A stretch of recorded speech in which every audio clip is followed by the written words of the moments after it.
Ang ulam. Ito na yung pinaggisa. So, lagyan ko ng marunggay. Ayan, may susunod pa yung mga talong, okra.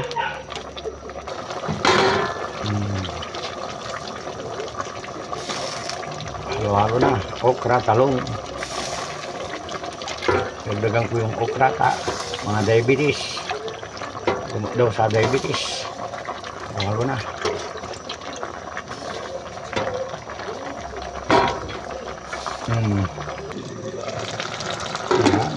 Tikman ko kung abang lagyan ng patis ng konti para masarap.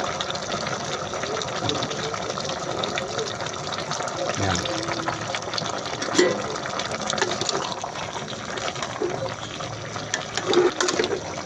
Yan, luto na. Munting kimbot, ito na. Ayan.